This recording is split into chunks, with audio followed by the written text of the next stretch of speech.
Well, I think that is just a classic leftist example of projection and gaslighting. And it's that just immediately you're thinking, oh, wow, when did this lynching happen? Was it like the year before? Was it like, did someone get lynched and then he went and filmed a music video right away? No, it was 96 years before. So I think there's an element in which we're seeing the attempt to control culture or to brainwash culture in regards to this incident. I mean, because like we've noted before, this song, there's really nothing controversial about this song.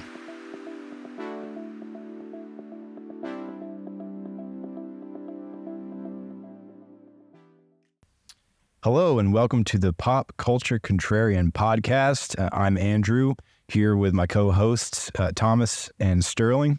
Howdy.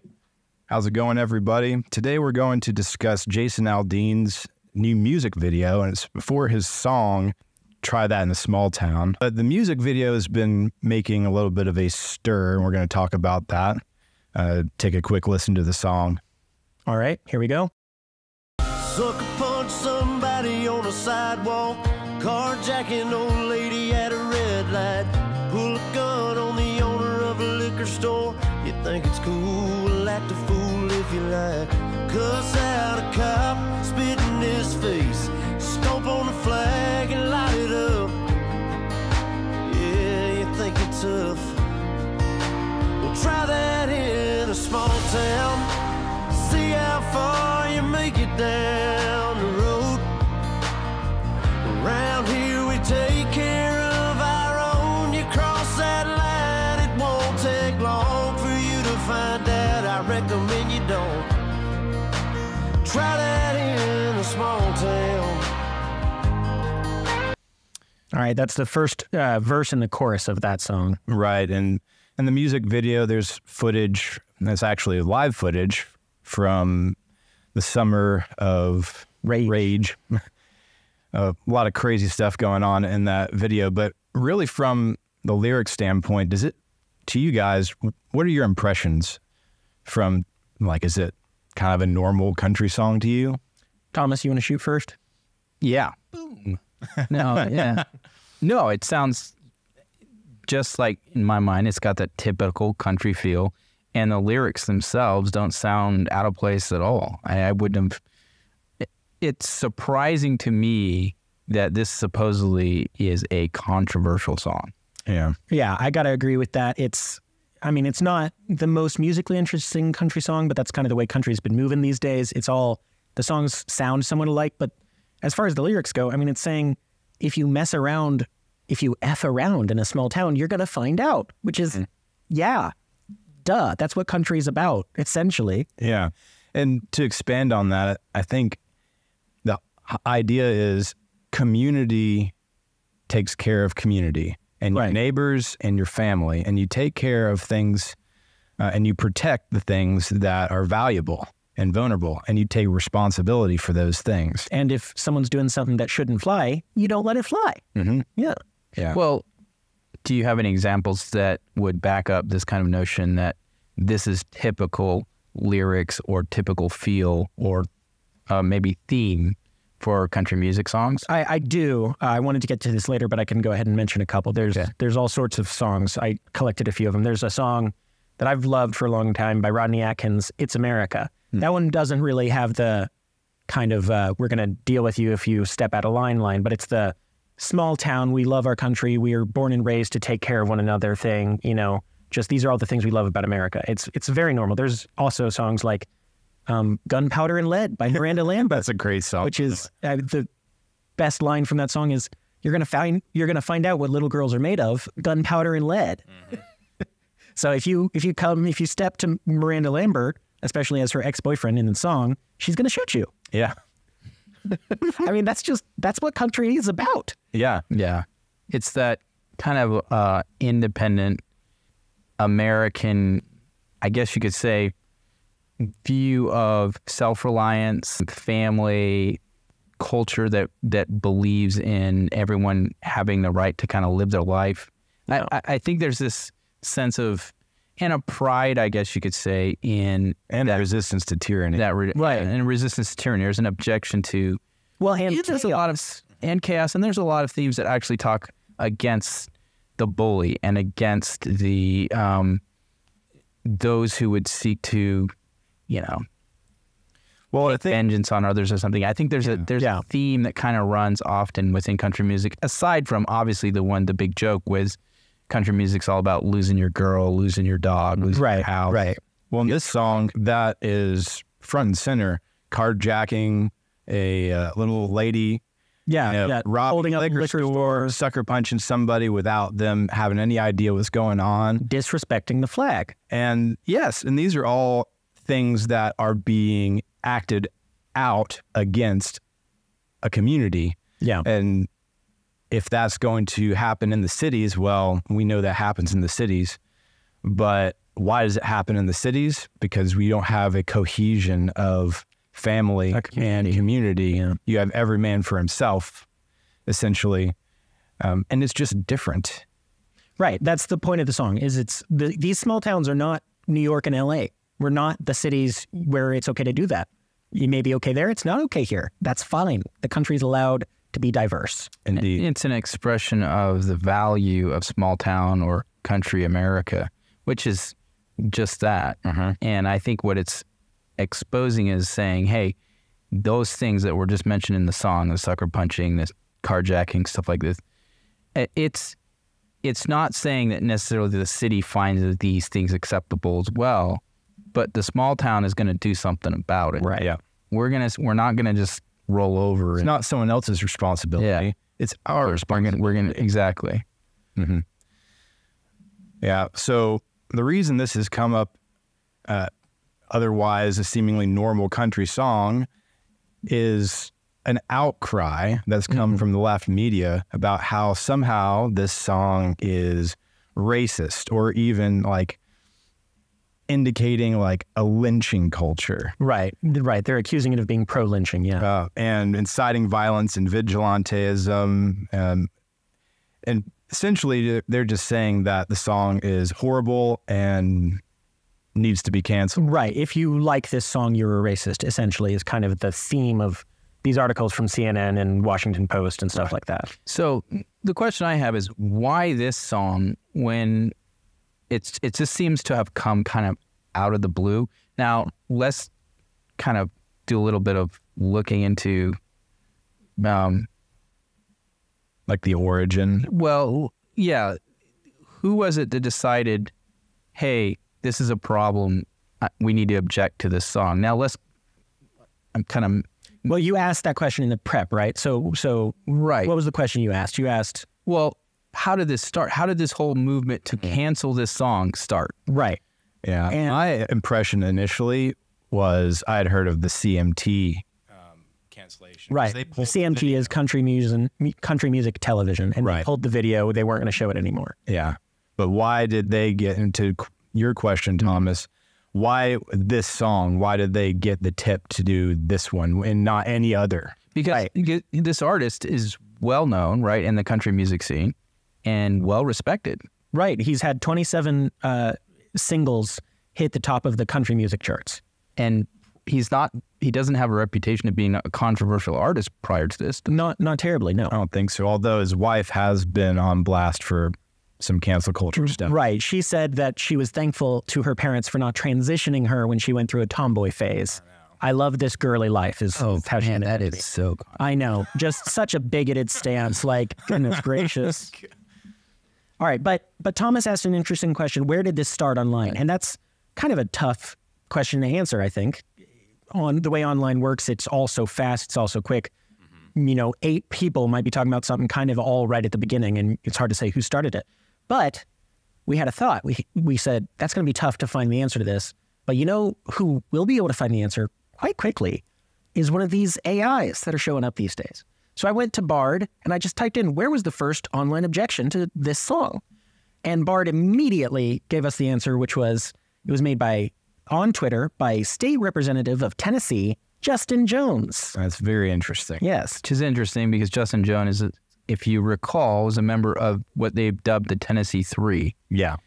And the Tennessee Three are 3 Democrats following the Nashville Covenant school shooting. Yeah, they're pushing for gun control. Pushing for gun control, because that the solution every time there's something like this is, well, we don't have enough gun control.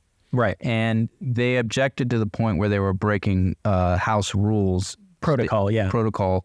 And so the Tennessee State House voted to eject 2 of them. And Justin Jones was one of them. He was one of the 2, yes. And the third wasn't ejected, not because they didn't think there was a good reason, but because they thought there was a chance she hadn't misbehaved too much and because she brought legal counsel. Right. Yeah. Now, Justin Jones happens to be black.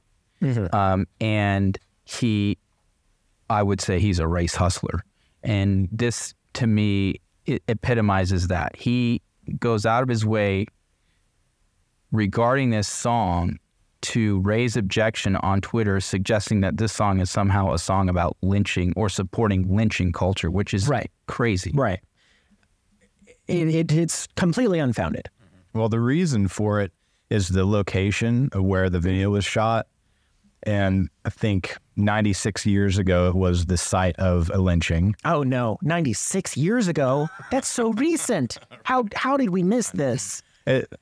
Allegedly, this is also a site that's been used for filming any number of other films. Yeah, I think I have The Green Mile was at least partially filmed in this town. Hannah Montana. Yeah, Hannah Montana, the movie. What is the name of the town, or should we even mention the name of this town?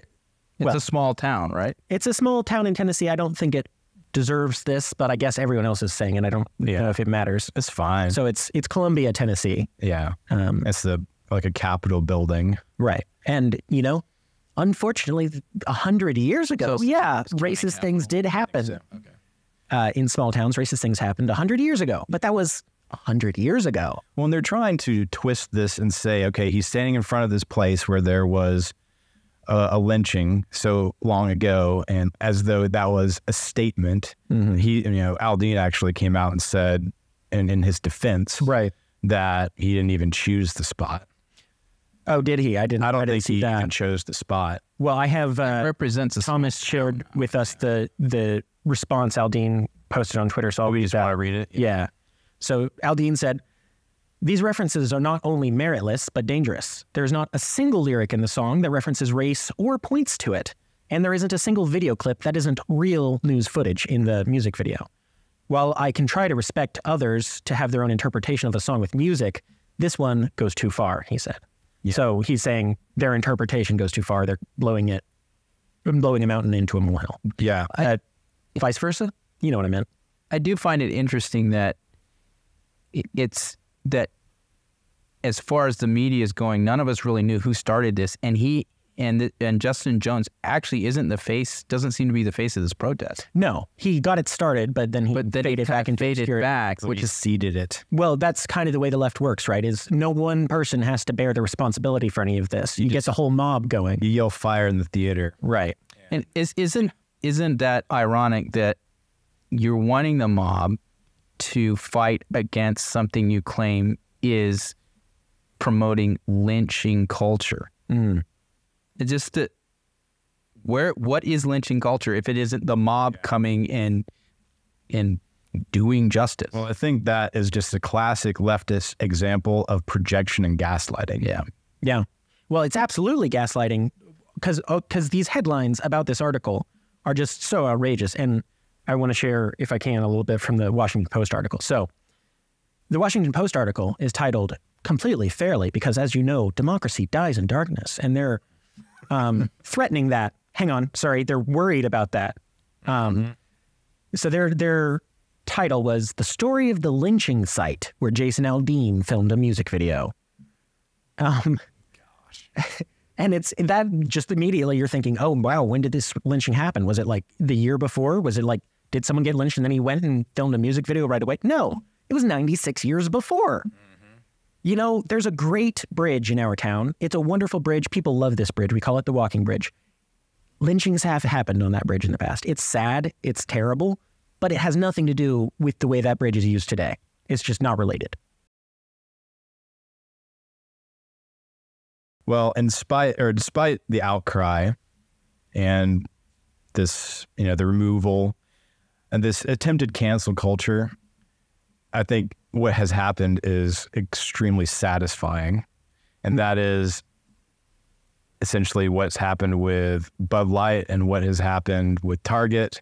Right. And that is the conservative outcry has been, we're going to go and download your song on iTunes all the time. Right. It's the rally around the flag effect, which thankfully conservatives are starting to catch on to finally. Yeah.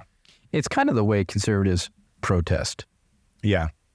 They either won't buy something or they will buy something. Mm-hmm. Conservatives aren't going to go. Their money. They go with the money. They don't go marching in the street or rioting generally or anything. Well, there's another way conservatives protest, and this is just a rabbit trail, but the other way conservatives protest is with their feet. As we've seen, as in the last census, all the blue states lost population and all the red states gained them. Well, they should have, except that literally the Democrats cheated and made mistakes that favored the blue states, and so the blue states didn't lose as many seats as they should have. That's true. You can look it up. Yeah. Moving on. Right. So where you were noting that, so people started downloading it, and it's now become what, the number? It was number one on iTunes. Okay. Quickly after CMT removed. I don't know if it still is, but it was. I'm pretty sure it was happened real. I do know that this whole controversy has blown up just this week. Yeah, so it was July 19th, yesterday, that they removed this. Okay. So that's why it's kind of come back. But Justin Jones started this 2 months ago with his initial comments. With his initial, and just since we mentioned what he said, let's actually quote him. He called it a heinous song calling for racist violence that promoted a shameful vision of gun extremism and vigilantism. Now, that's important to note, the gun extremism, because that was the protest that got him kicked out, was because he was protesting the fact that Tennessee wasn't going to pass some new gun control laws. Right. Yeah, and I think one of the arguments has been that I think there's a lyric that he alludes to. I can read it if you'd like. Yeah, you can read the lyric. Yeah. Got a gun that my granddad gave me. They say one day they're going to round up. Well, that SHIT might fly in the city. Good luck. Try that in a small town and in the chorus. Like from my cold dead hands. I mean, that's been a refrain for 2A advocates for. That's been a refrain for armed citizenry since Sparta. Molon Labe, come and take. Yep. Yeah. I know they were arguing that since Aldean was president, I think he was the headline act in the Vegas shootings since 2017. Yeah, at Mandalay Bay. And then, of course, it's only been a few months since the Covenant shootings here in Tennessee. And they're just saying that it's horrible and insensitive and practically criminal to say that people should still be able to be armed. Yeah, you want to know what things happened. You know what I think is horrible and criminal? The fact that we still don't have any answers on the Covenant shooting. We don't have the manifesto released. And seemingly any crime that the Democrats don't want the information released on doesn't get the information released on. Did you notice that the bag of cocaine at the White House just poof, disappeared? Doesn't matter. We're moving on. We never found who did it. We're never going to find it. It's the most secure building in the world. Who knows? It could have come from anywhere. Yes, but investigations for the other side. Anyway, digress. Yeah. We digress. So I think there's an element in which we're seeing the attempt to control culture or to brainwash culture in regards to this incident. I mean, because like we've noted before, this song, there's really nothing controversial about this song. Right. And nothing more controversial than all country music. And right. Yeah. It's the same basic boilerplate country music themes that we've seen for decades. Yeah. This is not new. Another one of these songs that kind of fits this genre is one that Toby Keith released shortly after 9/11 that features the line, "We'll put a boot in your ass. It's the American way." Yeah. It's one of my favorites. It's a great song. It's a great song. I was listening to it on the 4th of July. There you go. By the way. There you go. And then, just another one from Rodney Atkins. It's called Cleaning This Gun. And it's just a dad sitting, at his dining room table, cleaning his shotgun as his daughter goes on a prom date with the boy. And so he's intimidating the boy. And it's just, this is normal for country. That's what country talks about. Yeah. Well, one of the things I think you brought up and is the interesting aspect of this quote protest is that, and the response to this is they're actually not hitting at country music fans with this protest. Right. Country music fans aren't the ones that are offended by this. In fact, they're the ones that have come out and said, no, we like this. We're going to buy the album. Clearly. And 4 million listens on Spotify. Who are they trying to convince? People who don't like country music to begin with. Yes, the people who say, I love all kinds of music except country. Yeah, exactly. Those are the people who are writing these articles. It's just like, okay, we don't care. Yeah, it seems like Aldean, though, is ultimately a better businessman than like the executives at Bud Light and understanding what his audience wants. Right. He's giving his audience what they want. And he knows who they are. Mm-hmm. And he's providing a product that they want to buy. Yeah. And in spite of corporations or politicians or anyone or ESGs or whatever trying to say, you can't have this, this is bad, we're not going to let you see it. Yeah. We're going to cancel the music video on CMT. And conservatives and the audience is like, hey, we want this and we're going to listen to it. Meanwhile, executives at Bud Light are totally blind to who buys their beer, who is the same crowd, by the way. Right. And putting forward ideals that they don't align with. Mm-hmm. And you see they pay the price. Right. Right. And with Bud Light, it's this thing that we've talked about before and we'll talk about again because they just won't stop. And so as long as they don't stop, we have to keep talking about it. But Bud Light and Target and all these other Disney, all these executives at these businesses think, one, they think they know better than you. They think they know better than all of us. And they think it's their job to improve us. Jason Aldean doesn't think that way. This song is just descriptive. It's like, it's not, this is what a small town should be. It's just, this is what a small town is. And he's not trying to change it. He's not saying it's bad. He's just saying, this is what a small town is. You may try these really stupid things, in my opinion. And if you F around in a small town, you're going to find out. Well, he's defending those values. He is. I think I asked the question, part of my question in regards to this campaign against the song. I wonder if maybe the target is less the country music fans and more Jason Aldean. Can we get him to bend and apologize or something like that? Obviously, he didn't even come close to doing anything like that. He doubles down, and he doubles down in a way that was just obvious. He's just like, that's not what this song is about. Right. His tweet completely reject the notion that that's what you're trying to say it is. His tweet isn't angry or insulting. It's just you're wrong. You're wrong. Mm-hmm. That's not what the song's about. Yes. So my theory is that they're writing all these articles about this song and calling it pro-lynching and pro-vigilantism and extremist gun violence, all those things. And it's tags. It's the way they do these things. They're not trying to bring him down all in one go. They just tag him, and then next time they tag him again, and then eventually every time he releases a song, it's Jason Aldean, the accused pro-lynch, pro-racist, pro all these things that are terrible, released a new song today that says, America is good and I like to live here, and clearly that means he's a bigot. And that's what they're working towards. Well, I think it's an obvious attempt to move the Overton window. I think that's what this play is, because, like we said, this is boilerplate country music.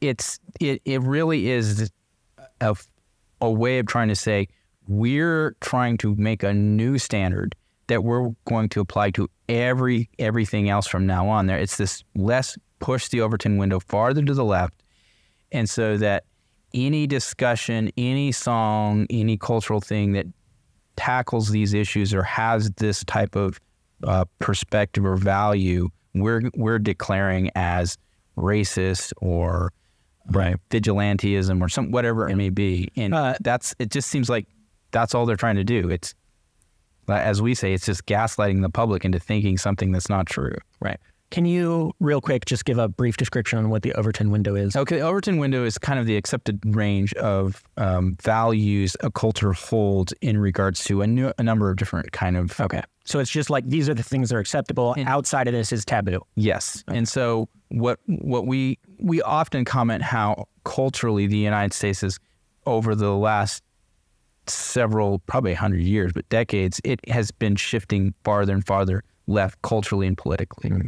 And so what the left is doing here is trying to put that in an overdrive and keep shifting it farther and farther left so that their extreme looks less extreme, and the right, who kind of stays conservative, ends up being the extreme. Right. Because they're no longer in the window, as it were.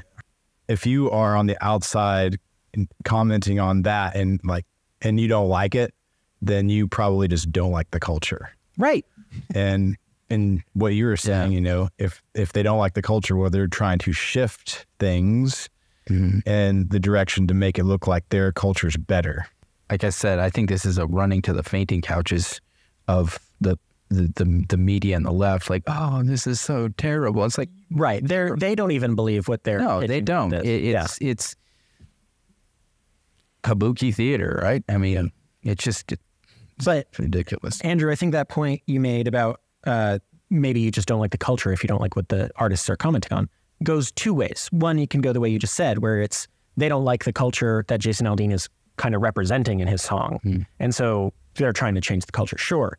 But it's also that, if you don't like the things he's commenting on, which in the music video are videos of the Summer of Rage, which if you aren't familiar with that term, that's what we call the riots after the death of George Floyd.